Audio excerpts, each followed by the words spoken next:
anyone want to spend all their spare income to enter a world of complete blackness where a single mistake could leave you dead? But I am not alone in my seemingly bizarre and boundless motivation to experience pleasure and novelty.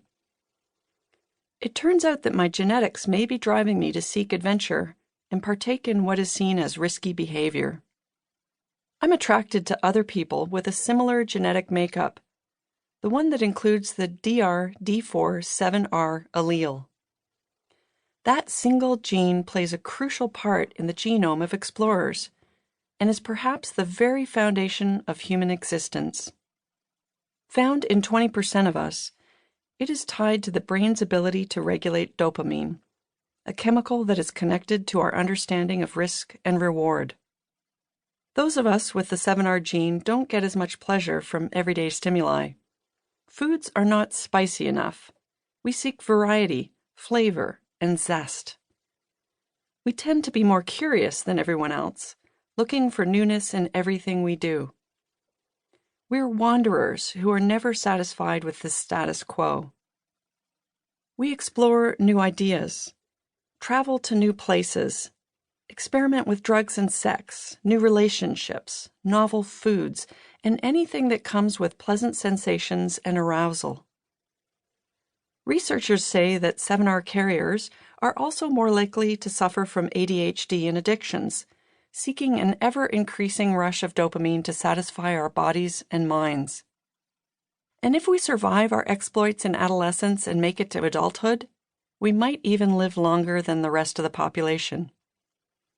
It turns out that our desire to explore keeps us active enough to improve our overall fitness and longevity.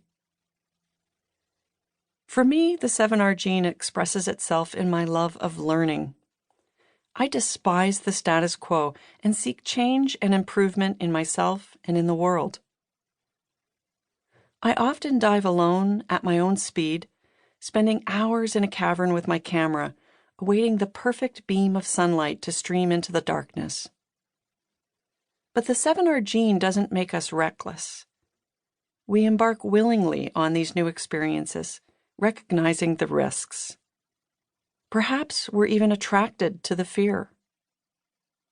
My friend, psychologist, and fellow cave diver Bill Oygarden looks at underwater explorers from the 7R angle.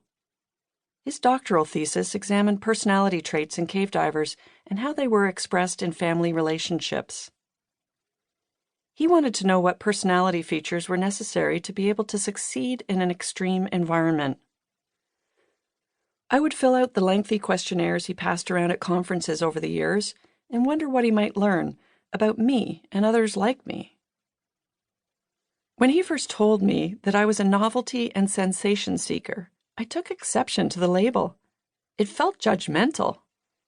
I didn't want to be perceived as an adrenaline junkie. Still, in my heart, I knew he was onto something. I need learning curves, stimulation, and challenges in my life. And I wasn't alone either. Based on Bill's research, it turns out that a lot of my fellow cave divers, but not all explorers, have similar qualities. It takes a 7R to understand a 7R. We thrive in each other's company as long as the novelty is reciprocated. That's why meeting my second husband, Robert McClellan, was such a gift. He was definitely a 7R, my first 7R romantic partner. In our first 10 years together, Robert and I embarked on many crazy projects. We built a yurt, rode our bikes 4,400 miles across Canada, and bought and sold 4 different travel trailers and 14 bikes. We reared chickens, learned how to become beekeepers, made soap and leather belts, built a geodesic greenhouse, farmed our food, lived on a houseboat, made documentary films, and hosted backyard concerts. Robert was a nurse at a veterans hospital when I met him, and he used that career to travel all over the U.S. as a contract nurse. But that was not his first gig. He has worked for Electric Factory Concerts and 20th Century Fox, had a career in the Navy as a photographer and instructor, and led a medical battalion in the National Guard.